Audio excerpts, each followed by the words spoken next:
demander à Olympe et Olympia Roumier et Julie Soulier de bien vouloir me rejoindre.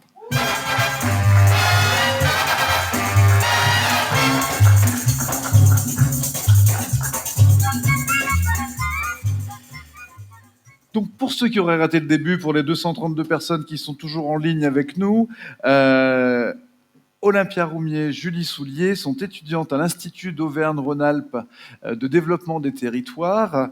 Elles sont étudiantes en master. Elles sont donc des passionnées de développement local et elles nous accompagnent depuis mardi matin pour nous donner leur regard, leur analyse de ce qui vient d'être dit. Le choix que nous avons fait, c'est de donner le dernier mot à des jeunes.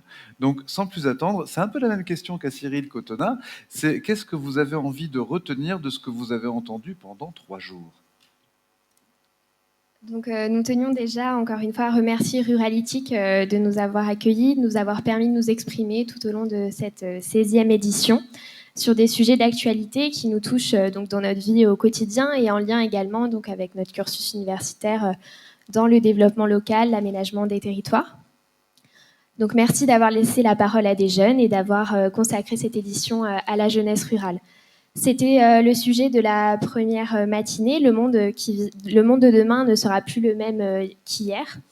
Et je pense ici notamment à toutes les questions environnementales qui nous touchent aujourd'hui, qui touchent particulièrement, on l'a vu ce matin, la jeunesse, et qui toucheront encore plus les générations futures qui vont devoir vivre et s'adapter à un monde qu'ils n'ont pas choisi et pas engendré. Donc, pour revenir un peu à ce qui a été dit ce matin, le faible taux de vote des jeunes est un indicateur, je pense, du manque peut-être un petit peu de lien parfois entre les jeunes et les institutions.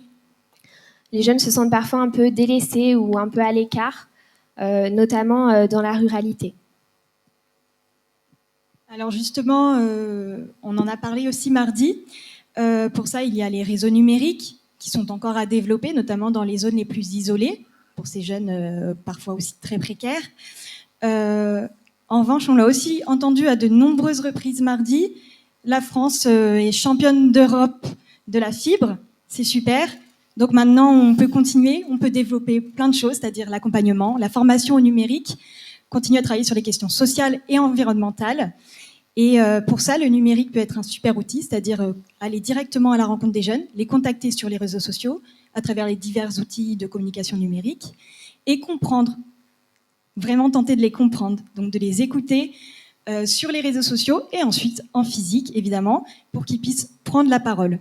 Et ça a été dit tout à l'heure, c'est pas forcément chose simple pour toutes les jeunes.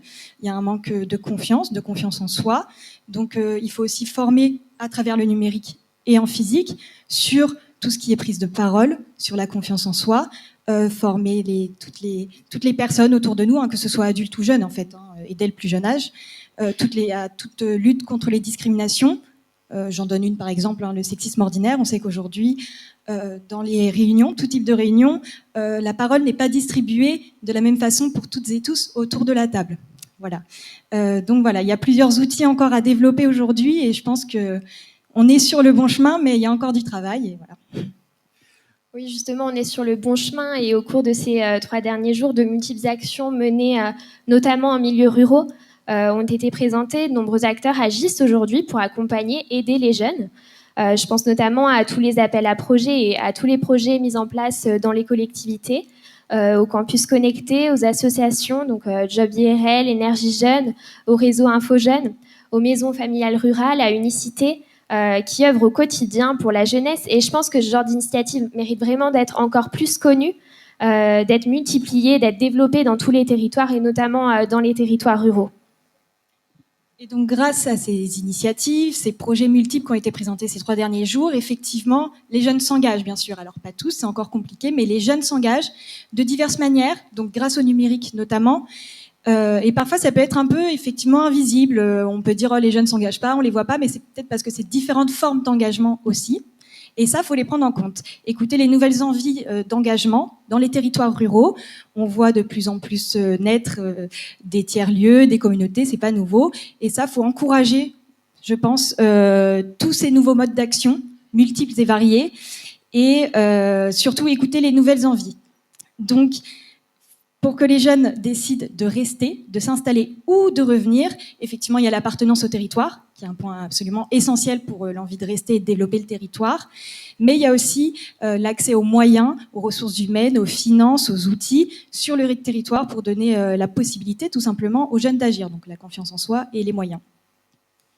Voilà, donc il est important d'écouter les jeunes, de leur laisser une place dans les débats, dans les prises de décision, surtout de leur faire confiance. Je pense qu'il faut réellement travailler encore plus de manière intergénérationnelle, parce que les jeunes ont également beaucoup à apprendre de leurs aînés, mais ils peuvent également apporter plein de choses, un regard nouveau, avec parfois de nouvelles approches et de nouvelles sensibilités. Donc voilà, faites-nous confiance. Merci, bravo. Bravo à toutes les deux. Merci de nous avoir accompagnés pendant ces 3 jours et d'avoir apporté un regard sans concession, mais je dirais sans méchanceté, sur les pratiques des vieux que nous sommes dans nos territoires, mais des vieux de bonne volonté. Et comme disait Kant, il n'y a qu'une chose de bonne, c'est la bonne volonté. Et donc, on a bien compris l'enjeu qui est de faire avec vous et finalement de se réhabituer dans la relation à notre territoire, de se réhabituer à installer un dialogue avec la jeunesse. Et voilà, faire confiance, prendre le risque de la confiance, on l'a entendu, c'est rarement un vrai risque. Merci, on vous applaudit, merci beaucoup.